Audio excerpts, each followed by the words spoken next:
Selmayr report, EU promotion of Juncker aide damaged trust. The EU Ombudsman has given a damning verdict on the way Jean-Claude Juncker's chief of staff was given the top post in the bloc's civil service.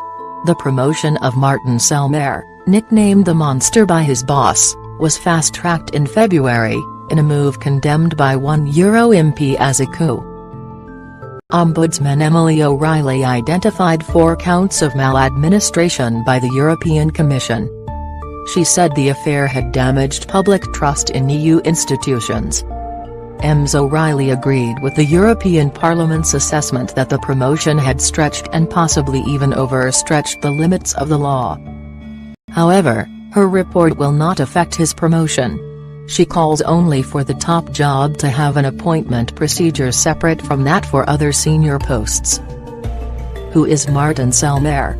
A lawyer originally from the German city of Bonn, he has worked for the Commission since 2004, but really came to the fore in 2014 when he was picked by Mr. Juncker, then the new president of the European Commission, as his chief of staff.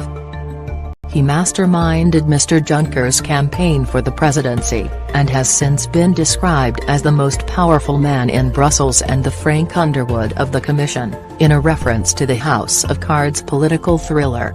In 2017, there were reports that he had leaked details of a confidential Brexit dinner meeting between Theresa May and Mr. Juncker. German newspaper FAZ said Mr. Juncker had left 10 times more skeptical than before. Mr. Selmayr has been in charge of the 32,000-strong EU bureaucracy since 1 March. One widely circulated joke in Brussels about his alleged self-importance runs, "What's the difference between God and Selmayr? God knows he's not Selmayr, how was Selmayr promoted?" It all happened in the space of a dizzying few minutes at a meeting of European commissioners on 21 February. Mr. Selmayr was appointed Deputy Secretary-General and the existing top civil servant, Alexander Italianer, suddenly announced he was retiring. Without being promoted to the deputy's post first, Mr. Selmayr could not have been given the top job.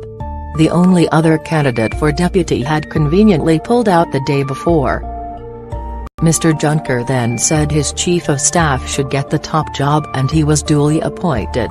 The European Parliament condemned the handling of the promotion, and there were reports that Mr. Juncker had threatened to quit if the newly appointed Secretary-General was forced out. What does the Ombudsman say?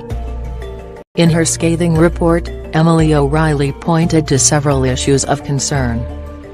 She cited 4 instances of maladministration, including failing to avoid risking a conflict of interests, and warned that the sequence of events had placed the wider legitimacy of the EU at unnecessary risk. The European Commission said it did not share all aspects of the report, but welcomed her decision not to contest the legality of the appointment.